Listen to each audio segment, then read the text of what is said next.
দেশকে রক্ষা করতে নিজেদের মূল্যবান ভোট ইন্ডিয়া মঞ্চের প্রার্থীদের পক্ষে প্রদান করুন।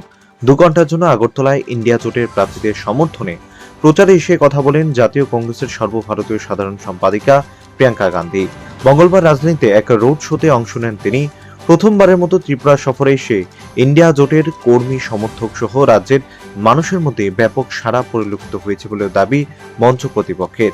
এদিন এমবিপি বিমানবন্দরে আসার পর সর্বভারতীয় কংগ্রেস সাধারণ সম্পাদিকাকে স্বাগত জানান ইন্ডিয়া জোটের পক্ষে বিরোধী দলনেতা জিতেন্দ্র চৌধুরী, প্রদেশ কংগ্রেস সভাপতি ও প্রার্থী আশিস সাহা, বিধায়ক সুদীপ রায় বর্মন, গোপাল রায়, রামু দাস, বীরজিৎ সিনহা, প্রদেশ কংগ্রেসের ভারপ্রাপ্ত কেন্দ্রীয় নেতৃত্ব জারিতা লাইটফ্লাং, সিপিআইএম-এর রামনগর উপনির্বাচনের প্রার্থী রতন দাস, প্রণব দেববর্মা সহ কংগ্রেসের শাখা সংগঠনের সমস্ত নেতৃত্ব।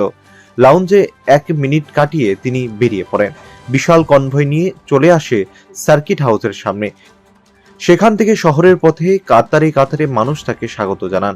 দুর্বল ট্রাফিক ব্যবস্থার জন্য সমস্ত পথে এই রোড শো পদে পদে বাধাপ্রাপ্ত হয়েছে।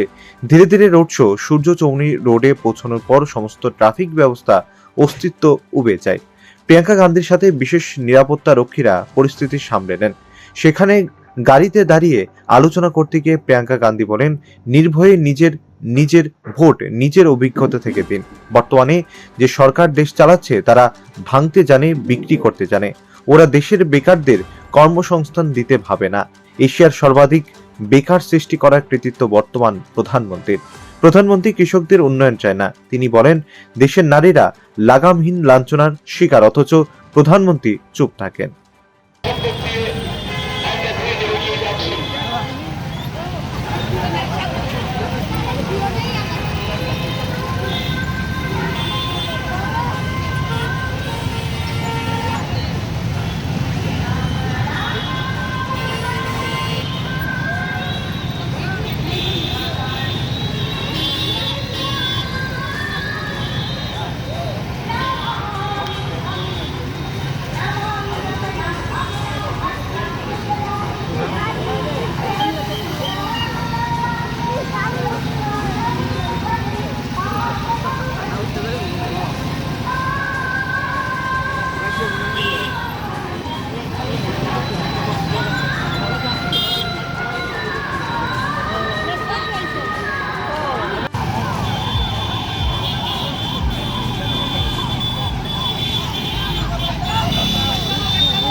ব্যুরো রিপোর্ট, প্রগতি নিউজ।